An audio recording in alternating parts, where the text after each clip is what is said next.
कल चर्चा हुई थी 6 ढाला की लाइनों पर।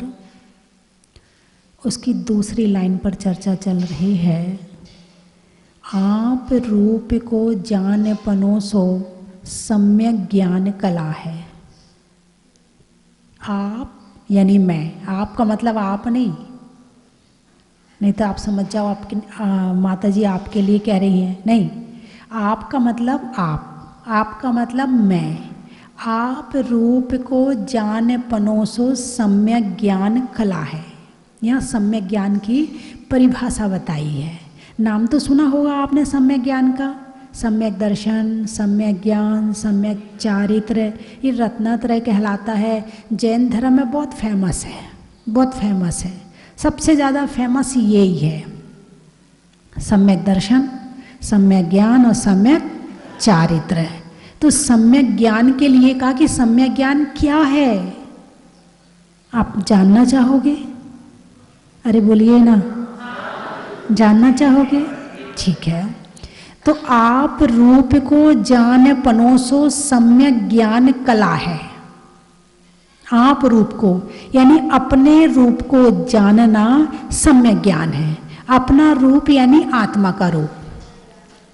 जान पनोसो, ये जान पनो शब्द जानने का प्रतीक है। किसका प्रतीक है? जानने का। यदि साधना करनी है तो जानने की करनी है। यदि संयम लेना है तो जानने में लेना है। यदि सारी की सारी तपस्या है तो वो जानने की तपस्या है। भगवान ने जो कुछ किया है वो केवल जानने के ऊपर सारा काम किया है और वो भगवान बन गए जानने मात्र से। किस मात्र से? जानने मात्र से। आप कुछ जानते हो कि नहीं जानते हो? आपके चेहरे की मुस्कुराहट करी, माता जी आप क्या समझती हो हमें? हम बहुत कुछ जानते हैं। अपने पड़ोसी को जानते हैं, घर वालों को जानते हैं, दुकान चलाना जानते हैं, बच्चों को पालना जानते हैं, मंदिर की व्यवस्था करना जानते हैं, अभिषेक करना जानते हैं, बहुत कुछ जानते हैं। आपको क्या पता है? नहीं, मुझे पता है कि आप बहुत कुछ जानते हैं। आप बहुत कुछ जानते हैं। कितना? बहुत कुछ। कितना? बहुत कुछ।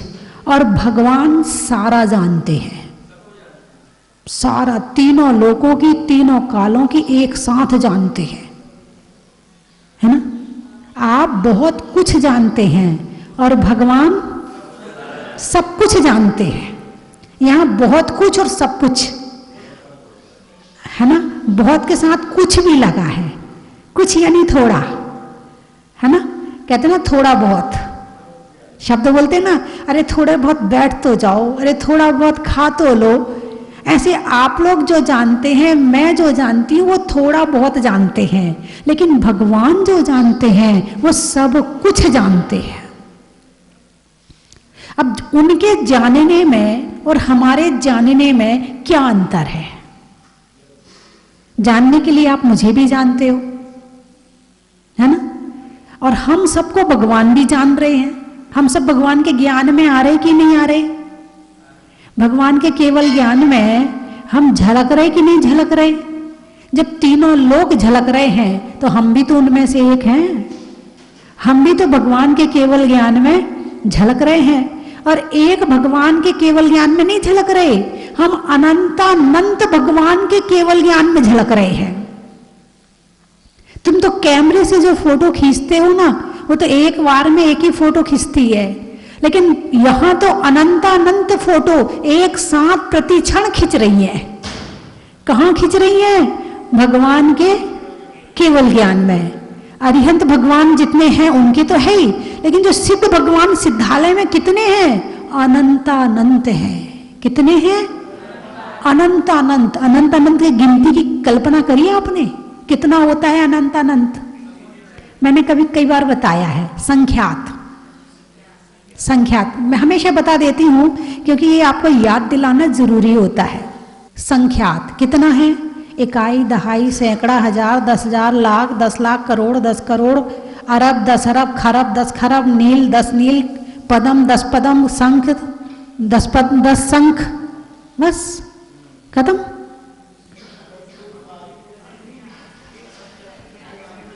इसके बाद नहीं गिन सकते हो। अच्छा, तो संख्यात के बाद आता है असंख्यात। इसका भी अलौकिक गणित अपने जैन धर्म में आया है। मैंने पढ़ा, मेरे तो ऐसा लगा ये असंख्यात गणित इतना है। और जब असंख्यात गणित को ही हम काउंट नहीं कर पाते हैं तो अनंत अनंत कितना होगा, और जब अनंत इतना है तो अनंतानंत कितना होगा। ऐसे अनंतानंत सिद्ध भगवान के केवल ज्ञान में हम झलक रहे हैं। कोई हमें देखे और ना देखे, मगर भगवान का केवल ज्ञान तो हमें प्रतिक्षण देख रहा है।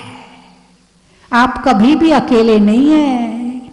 आप ये मत सोचना कि हमें कोई नहीं देख रहा है। अभी कोई नहीं देख रहा है तो चोरी कर लो, कोई नहीं देख रहा है तो गड़बड़ मामला कर लो। नहीं, आप प्रतिक्षण अनंतानंत कैमरे की कैद में हो। भगवान आपको देख भी रहे हैं, भगवान आपको जान भी रहे हैं, लेकिन उनके देखने और जानने के बाद में आपके प्रति कोई राग और द्वेष की भावना नहीं है। ये विशेषता है, ये क्वालिटी है ना। एक्सीडेंट होता है, ट्रेन के हो जाते हैं, कई बार प्लेन के हो जाते हैं। आप अखबार में पढ़ते हो, एक नज़र से निकाल देते, अच्छा एक्सीडेंट हो गया, इतने मर गए, अच्छा अच्छा अच्छा कोई बात नहीं। आपने जान लिया, फोटो देख ली, टीवी में सुन लिया, आपको कुछ नहीं हुआ। कुछ हुआ क्या आपको? आपने जाना भी और देखा भी और आपको कुछ नहीं हुआ। क्यों नहीं हुआ? चलिए, उस ट्रेन में आपका बेटा गया है, अब कुछ होगा कि नहीं होगा? रोना आएगा कि नहीं आएगा? तड़फन होगी कि नहीं होगी? हैं? अब पता लगाने का प्रयास करोगे कि नहीं करोगे? तुरंत गाड़ी लेके भागोगे कि नहीं भागोगे? भागोगे। पहले कुछ भी नहीं हुआ, अब उस गाड़ी में अपना बेटा बैठा है, अब कुछ हुआ। क्यों? पहले जो लोग उस गाड़ी में बैठे थे उनसे आपका मोह नहीं था, और गाड़ी सरकारी थी, गाड़ी भी आपकी नहीं थी।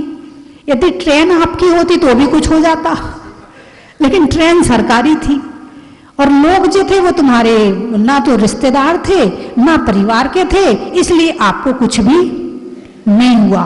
लेकिन अपना बेटा उस ट्रेन में बैठा है, अब बहुत कुछ होगा। ऐसे ही भगवान मोह से रहित हैं। कैसे हैं?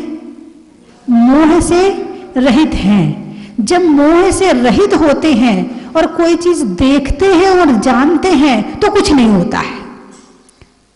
और यदि जिस चीज से मोह होता है उस चीज को जानने देखने में राग और द्वेष पैदा होता है ना।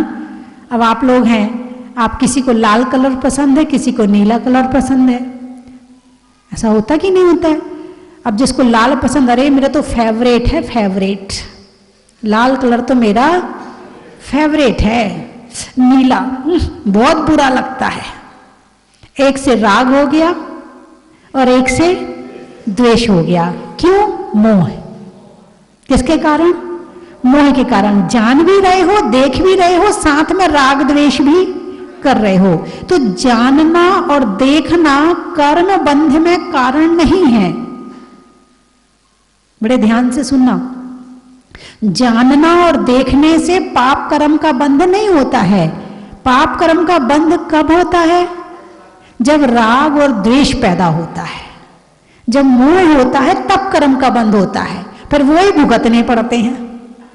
यहां तो बड़ी सहजता में कर लेते हैं, बंध के समय तो पता नहीं चलता कि बंध कैसे किया और क्या किया, लेकिन जब फल पाते हैं ना तब सोचते हे भगवान मैंने कौन सा कर्म किया था जिसके कारण से ऐसा फल मुझे भोगना पड़ रहा है। अब सुबह से शाम तक में कितने बार राग कर लेते हो, कितने बार द्वेष कर लेते हो, कितने को बुरा भला कह लेते हो, कितनों को राग में अच्छा कह लेते हो। जो बुरा होता है और यदि अपना है तो उसकी प्रशंसा कर लेते हो, जो अपना नहीं है तुमसे पटती नहीं है उसकी अच्छे की भी निंदा कर लेते हो। तुम बुरे की अच्छाई कर लेते हो और अच्छाई की बुराई कर लेते हो। कितना तीव्र कर्म का बंध होता है। जानना और देखना कर्म बंध में कारण नहीं है। यदि जानना और देखना कर्म बंध में कारण होता तो सिद्ध भगवान को भी होता, लेकिन वो राग और द्वेष से रहित होकर दिखता है उन्हें, वो देखते नहीं है। हम सब देखते हैं और उनको दिखता है, दोनों में अंतर है, दिखना और देखना। शीशे के सामने तुम खड़े हो लेकिन तुम अपने कुछ मोबाइल में चला रहे हो, शीशे में दिख रहा है कि नहीं दिख रहा है? हैं? दिख रहा है, लेकिन फिर तुम शीशा देख रहे हो। पहले भी झलक रहे थे शीशा में और अभी भी झलक रहे हो शीशा में, लेकिन अभी देखने में अंतर आ गया। लेकिन शीशा कैसा है? शीशे के समान बनना है। कैसे बनना है? शीशे के समान। यदि शीशे के सामने कोई काला व्यक्ति जाए तो वो मुंह नहीं सिकोड़ता, जैसा है वैसा दिखा देता है। और यदि उसके सामने कोई सुंदर व्यक्ति जाए तो उसको पकड़ता नहीं है, तो बहुत सुंदर लग रहा है, बैठ जाइए, अच्छा लग रहा है। हैं? शीशे का काम क्या है? केवल दिखाने का। वो शीशा है। एक शीशा हमारे अंदर भी लगा है जिसके कारण से ये सारी वस्तुएं झलकती हैं। हमें सब कुछ दिख रहा कि नहीं दिख रहा? सब कुछ तो नहीं दिख रहा, लेकिन जितना दिख रहा, जो दिख रहा, दिख तो रहा है ना। तो अंदर में शीशा है और ये बाहर की वस्तुएं हैं और वो हमारे ज्ञान में झलक रही हैं। अब उन वस्तुओं को हम राग और द्वेष के कारण पकड़ते हैं। किसके कारण? राग और द्वेष। और यदि राग और द्वेष को छोड़ करके हम केवल जाने और देखें, बस जान लिया, किताब रखी है, कौन सी है, कैसी है, क्यों है, क्या लिखा है, कोई मतलब नहीं। सामने वाला व्यक्ति आया, सामने वाले व्यक्ति को देखा। आप जब कभी सफर करते हैं तो ट्रेन में आपके बाजू में कोई बैठे तो जब तक वो आपसे बातचीत ना करे तब तक मन में गुड़गुड़ होती रहती है। कौन है, कहाँ का है, कैसा है लगी रहती है मन में। जबकि उसके साथ रिश्तेदारी नहीं निभानी, कुछ नहीं करना, लेकिन दिमाग बाहर की तरफ चलता है, अंदर की तरफ नहीं चलता है। यदि अंदर की तरफ चले तो तुम बैठ जाओगे आंख बंद करके, यदि परमात्मा की तरफ चले तो ध्यान में नमोकार मंत्र ले आओगे। लेकिन नहीं, इन सब में दिमाग नहीं चलता। दिमाग चलता है सामने वाले को जानने में, कौन है, क्या है, कैसा है। जब बातचीत, भाई साहब कहाँ जा रहे हो? अच्छा वहां जा रहे, अच्छा मैं भी वहीं जा रहा हूँ। अच्छा तो आप कौन से मोहल्ले में रहते हो? मैं उस मोहल्ले में रहता हूँ। अच्छा हमारे वो वाले रिश्तेदार वहां रहते हैं। लो हो गए शुरू, हो गए स्टार्ट। अच्छा भाई साहब बहुत अच्छा लगा आपके साथ सफर के, मोबाइल नंबर दो ना। लो और शुरू हो गए। ये है राग और द्वेष। और कोई बुरा व्यक्ति बैठा है आपके ट्रेन में, सीट के बाजू में, आपके बाजू में कोई बुरा व्यक्ति जो देखने में सुंदर नहीं है, मतलब आपकी पसंद का नहीं है। अब जितनी देर बैठे रहोगे, हे भगवान कब से जल्दी से स्टेशन आ जाए और हम उतर जाए यहाँ पे। महसूस करोगे ना, एक के साथ राग और एक के साथ द्वेष। आप रूप को जान पनोसो सम्यक ज्ञान कला है। अब तुमने बाहर तो बहुत जान लिया, बहुत जान लिया, कुछ हुआ? क्या मिला? सुख दुख? यहां जितने लोग बैठे हैं सारे सुखी हैं? सब दुखी हैं। इतना जानने के बाद भी दुखी हो?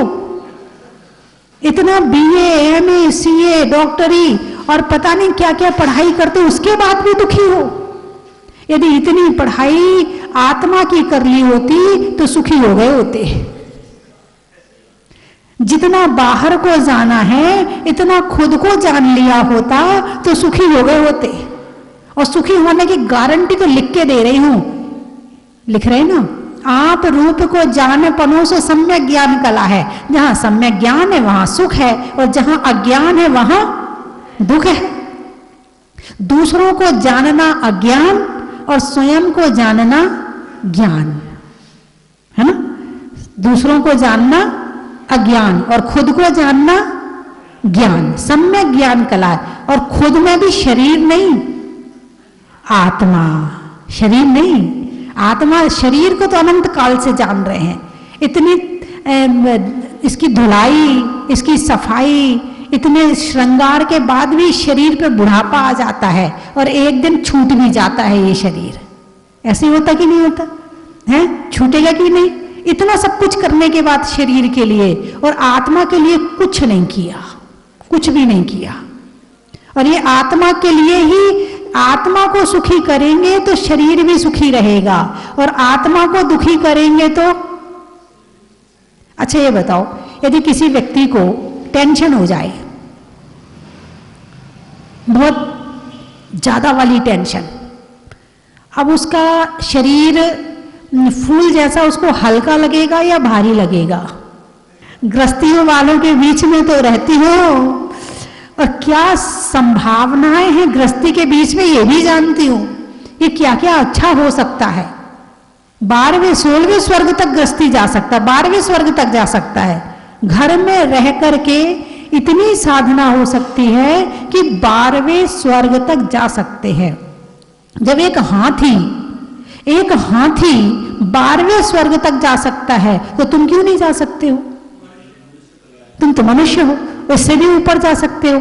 चलो तुमने घर नहीं छोड़ा, कोई बात नहीं है, मगर इतनी साधना तो करो कि ऊपर चले जाओ, नीचे ना जाना पड़े। तो आत्मा सुखी तो शरीर सुखी, और आत्मा दुखी तो शरीर दुखी, और शरीर दुखी तो आत्मा दुखी। शरीर दुखी, यदि शरीर में बीमारी आ जाए तो टेंशन होती नहीं होती है? होती है। इसलिए आत्मा को सुखी रखो तो सारे सुख अपने आप चले आएंगे, और आत्मा को दुखी करो तो सारे दुख दौड़ दौड़ के चले आएंगे। तो उसके लिए क्या करना पड़ेगा? आप रूप को जान पनोसो सम्यक ज्ञान कला है। अपने रूप को जानना पड़ेगा। क्या करना पड़ेगा? अपने रूप को जानना पड़ेगा, है ना। अब शुद्ध को, जैसे मैंने भी बताया, कोई भी चीज देखते हैं, आप ट्रेन में बैठे हो तो आपको ट्रेन संबंधी विचार आने लगते हैं। सामने कौन बैठा है, अखबार पढ़ रहा है, कौन से कपड़े पहना, कैसी ज्वेलरी पहना, कैसे बोल रहा है, कैसे क्या कर रहा है, जिसको देखते हो उस संबंधी विचार शुरू हो जाते। ऐसा होता कि नहीं होता? अरे बोलिए ना, होता है ना कि जो चीज देखो, मंदिर आए तो मंदिर के विचार शुरू हो गए, रिश्तेदार को देखा तो रिश्तेदार से संबंधित विचार हो गए, भोजन में खाने बैठे तो भोजन संबंधी विचार शुरू हो गए, रसोई बनाने गए तो वहां संबंधी विचार शुरू हो गए, दुकान में बैठे तो दुकान संबंधी विचार शुरू हो गए, शादी में गए तो शादी संबंधी विचार शुरू हो गए, अखबार पढ़े तो अखबार संबंधी विचार आने लगे, टीवी देखे तो टीवी संबंधी, यानी जिसको देखोगे वैसे विचार शुरू हो जाएंगे। अशुद्ध को देखोगे तो विचार अशुद्ध, और शुद्ध को देखोगे, वाह आप बड़े समझदार हैं, मेरी बात बड़ी जल्दी समझ रहे हैं। बस यही समझाना चाहती हूं कि जितना शुद्ध देखोगे तो शुद्ध हो जाओगे, अशुद्ध देखोगे तो अशुद्ध हो जाओगे।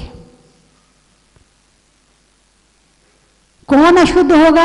आत्मा अशुद्ध होगी। कौन करेगा अशुद्ध? कर्म बंद करेगा अशुद्ध। तो इसमें क्या बताया? आप रूप को जान पनोसो, अपने आत्मा के स्वरूप को देखो, अपने ज्ञाता दृष्टा भाव को देखो, अपनी आत्मा की शक्तियों पर चिंतन करो, अपनी आत्मा की शक्तियों पर मनन करो। जब इनका चिंतन मनन शुरू हो जाएगा तो शुद्ध को देखने से आत्मा शुद्ध हो जाएगी, और अशुद्ध को देखने से आत्मा अशुद्ध हो जाएगी। ये तो आपने जान लिया ना। जैसा देखोगे वैसा उपयोग बनेगा, जैसा उपयोग बनेगा वैसा कर्म बंद होगा, और जैसा कर्म बंद होगा वैसा फल भोगना पड़ेगा।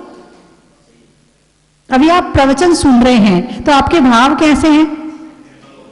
निर्मल है, शुद्ध है। शुद्ध इसको तो नहीं, शुभ है, शुभ है ये मान सकते हैं। शुभ योग चल रहा है, शुभ उपयोग चल रहा है, ठीक है। अब यहां से निकलोगे, निकलते ही जो सामने आया यदि अच्छा आया तो खुश, और जरा सा गड़बड़ आ गया, वहां तो राग भी अशुभ है और द्वेष भी अशुभ है, दोनों ही अशुभ है, दोनों ही अशुद्ध है, राग भी और द्वेष भी। तो आप रूप को जान पनोसो, जैसे कि स्टोपदेश में आचार्य पूज्य पाद स्वामी कह रहे हैं, जीवो अन्य पुद्गलाश्च अन्य। अब यहां पर भेद विज्ञान करना है। क्या करना है? भेद विज्ञान। आपको भेद विज्ञान आता कि नहीं आता? नहीं आता।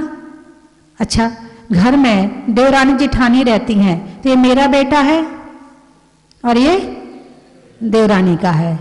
दो भाई होंगे तो ये मेरा मकान है और ये भाई का मकान है। दो दुकान होगी तो ये मेरी दुकान है और वो, भेद विज्ञान हो गया ना। ये भेद ज्ञान है, भेद विज्ञान नहीं है। हमने बाहर संबंधित भेद ज्ञान तो बहुत किया, तेरा मेरा। संसार का भेद ज्ञान क्या है? तेरा और मेरा। खूब लड़े झगड़े इस भेद ज्ञान के लिए, लेकिन अब ये भेद ज्ञान को शरीर और आत्मा में लगाना है कि पुद्गल अलग है और आत्मा अलग है। जो बाहर तेरा मेरा किया है, अब वो खुद के साथ करना है। जो खुद के साथ करेगा वो शुद्ध, और जो दूसरों के साथ करेगा अशुद्ध। नहीं, ज्ञान तो आपको पूरा है, ऐसा नहीं कह सकते कि आपको ज्ञान नहीं है। हाँ, यहाँ ज्ञानी तो सब बैठे हैं। राजा राणा हाथिन के, मरना सबको अपनी अपनी। देखो,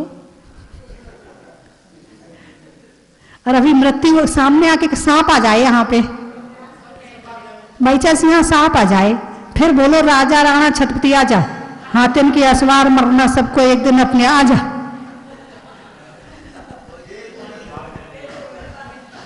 अरे बोलिए ना, अभी तो आपने पढ़ा था राजा राणा छत्रपति, मरना अपनी अपनी बार, अपनी अपनी बार। आ गया ये सांप, आ गया मारने के लिए, आया, आजा भाई।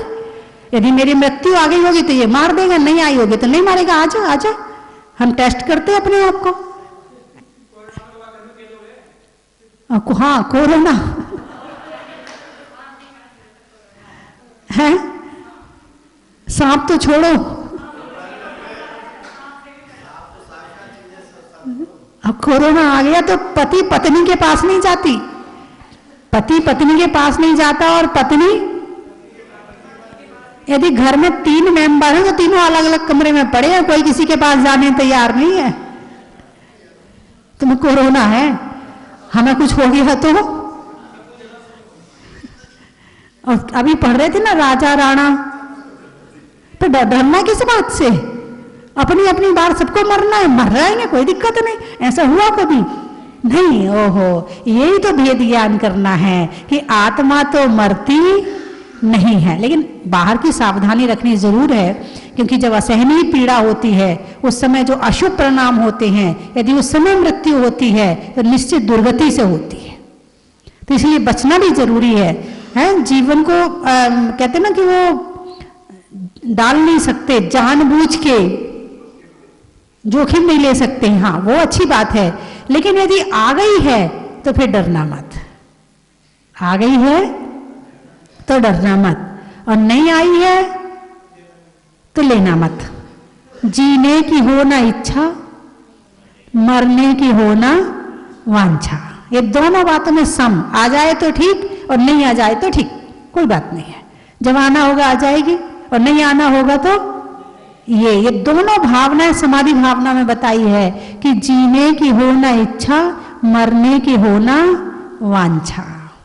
आप रूप को जाने पनोसो। जब तक मृत्यु नहीं आई है तब तक क्या करें? बाहर वालों को अनंत काल से जान रहे हैं, एक बार अपने आप को जान लें। स्वाध्याय करें, आध्यात्मिक ग्रंथ पढ़ें, प्रथमानी योग पढ़ें, कर्मानी योग पढ़ें, द्रव्यानी योग पढ़ें। इससे आपको क्या होगा? जितना अशुभ में समय जा रहा था वो शुभ में आएंगे, शुभ से फिर आत्मा का ज्ञान होगा, फिर धीरे धीरे करके एक दिन शुद्ध में भी पहुंच जाएंगे। आप तो पूजा करना भूल गए। पूजा से बढ़कर है, बहुत बढ़िया। और धर्म में मन, ये लिख के गारंटी ले लो, धर्म करने में मन, इच्छा, भाव तब लगेंगे जब अपनी आत्मा को जानने का प्रयास करोगे या जानना शुरू कर दोगे। उसके पहले जो धर्म होता है वो तो मैं सुखी रहूं, मेरे घर वाले सुखी रहें, घर ठीक ठाक चलता रहे, उसके पहले का धर्म इतना ही है बस। बात समझ में आई कि नहीं आई? आ गई? क्या आई? यदि वास्तविक धर्म करना है तो आत्मा को जानना जरूरी है। और किसकी आत्मा को? हाँ, नहीं तो तुम दूसरों को जानने बैठ जाओ। खुद की आत्मा को, क्या शक्ति है आत्मा में, क्या गुण है आत्मा में, क्या ज्ञान है आत्मा में, ज्ञान कैसा होता है, अभी हमारा ज्ञान कैसा है, भगवान का ज्ञान कैसा है, भगवान ने क्या किया कि वो भगवान बन गए, हम क्या कर रहे हैं कि हम दुख पा रहे हैं। अभिषेक पूजा करना बहुत अच्छी बात है, लेकिन उसके साथ साथ भगवान से बातचीत करना उससे ज्यादा अच्छी बात है। अब आप कहोगे भगवान तो बोलते नहीं है, आप बातचीत करके देखो तो सही, उत्तर मिलेंगे सारे। कभी ध्यान से आपने भगवान को देखा नहीं है? भगवान सारे उत्तर देते हैं। पूछो भगवान से, क्यों घर छोड़ दिया, क्यों दीक्षा ले ली, क्यों आपने ध्यान लगाया। हम तो देखो इस दुनिया में कितने अच्छे से रह रहे, फिर धीरे धीरे अपने निकलनी आ जाएगी कि क्या क्या दुख है। भगवान आपको ये दुख तो है ही नहीं, ये मुझे है। भगवान कहेंगे तुझे दुख है ना, चल मेरे जैसे बन जा, है ना। तो बंधुओं, समय हो गया और आज आपको मेहंदवास में अच्छा लगा। मेहंदवास में अच्छा, आपके प्रयास, आपका पुरुषार्थ, आपकी मेहनत अच्छी है और आप यहाँ पर भगवान की भक्ति करें, ध्यान करें, जितना समय ज़्यादा से ज़्यादा मिले। और बच्चों के लिए पाठशाला चलाएं, पाठशाला जरूर चलाएं, क्योंकि थोड़े से बड़े होने के बाद फिर वो हॉस्टल चले जाएंगे। कहाँ चले जाएंगे? होश। उसके पहले बीज तो डाल दो, अंकुरित कहाँ होंगे जाकर फिर पता नहीं है। कब दुख का समय आ जाए किसके जीवन में, तभी अंकुरित बीज हो जाएंगे। अरे मेरी मम्मी ने ये सिखाया था, मेरी आंटी ने ये सिखाया था। तो कम से कम बच्चों के लिए और उनके हर शनिवार या इतवार को एक प्रोग्राम रखो, बच्चों को पूजा करवाओ और इस तरह से हर तरह से बच्चों को पूर्ण रूप से संस्कारित करके, जो संस्कार होते जैन धर्म में वो सारे संस्कार दो, ताकि आने वाले समय में वो कब काम आएंगे पता नहीं है। जैसे रास्ते के लिए नाश्ता लेके चलते हो, ये भी नाश्ता समझ लो। नमकीन में खस्ता का, बच्चों में बस्ता का और आत्मा के नाश्ता का।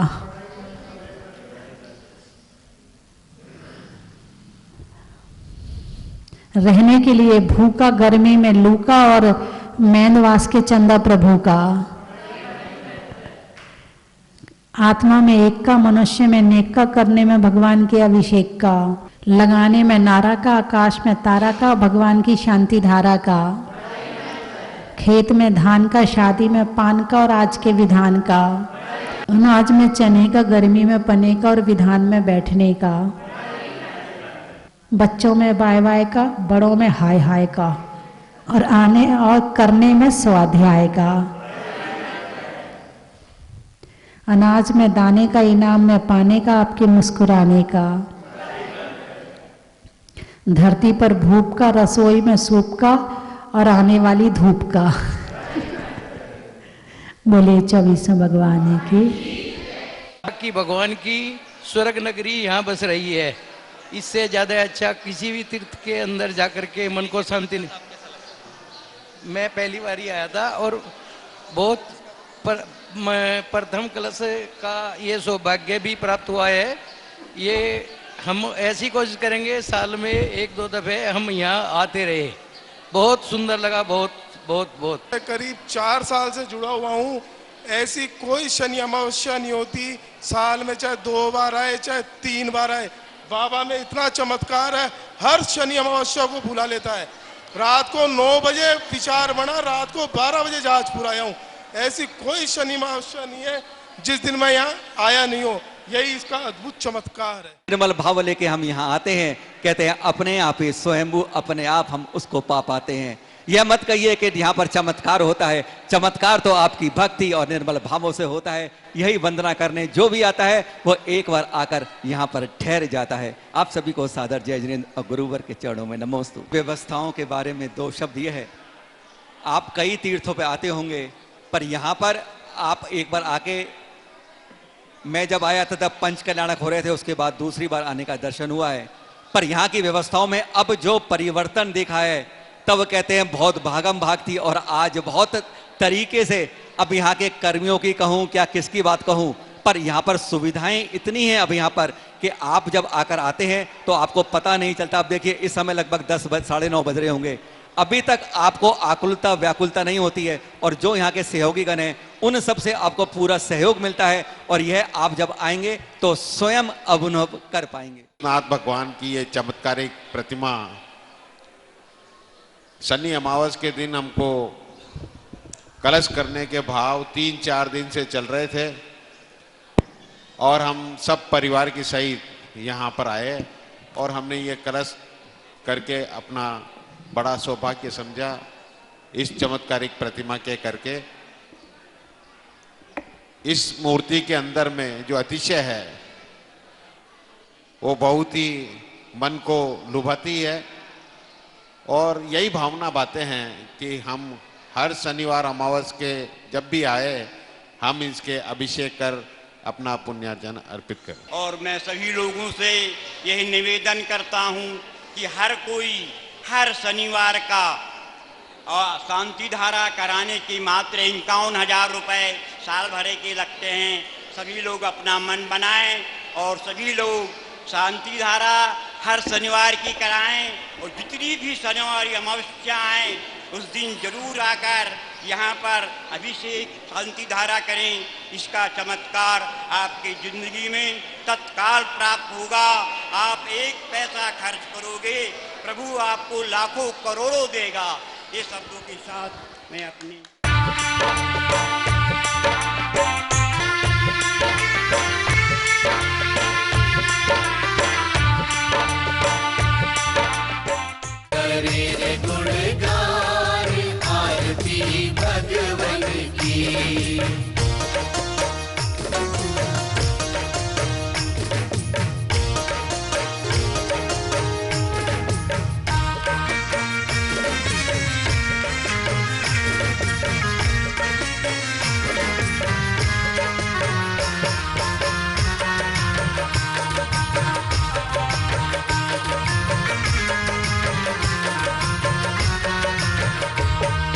कंचन की थाल को सजाओ रे आज, रत्नों की थाल को भर लाओ रे आज।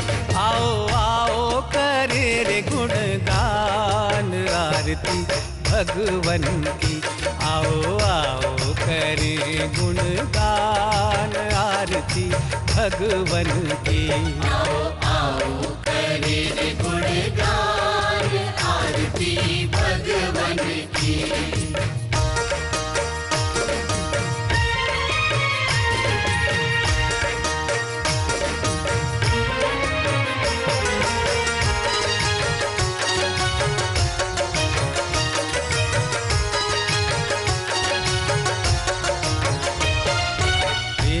सुमित्र के राज दुलारे, माँ पद्मा जी के नैनों के तारे। पिता सुमित्र के राज दुलारे, माँ पद्मा जी के नैनों के तारे। राजगृही में जन्म लियो आप, राजगृही में जन्म लियो आप। आओ आओ मनाए खुशी आज आरती भगवन की। परम विदुषी लेखिका गणिनी आरिका रत्न श्री 105 स्वस्ति भूषण माता जी, जिन्होंने मात्र 20 वर्ष में 100 से भी अधिक किताबें लिखकर जैन समाज को अनूठा योगदान दिया है। बड़े बड़े विधान जैसे कल्पद्रुम महामंडल विधान, सिद्ध चक्र महामंडल विधान, इंद्रध्वज महामंडल विधान एवं विशेष जिनपद पूजांजलि आदि महत्वपूर्ण साहित्य बहुत ही सरस, सरल व सुबोध शैली में लिखे हैं, जिसमें गद्य एवं पद्य साहित्य भी समाहित है। इन महान साहित्यों को पढ़कर आप भी अपने ज्ञान का विकास कर सकते हैं। साहित्य प्राप्त करने हेतु आज ही संपर्क करें। संपर्क सूत्र 7906062500 98683 45768।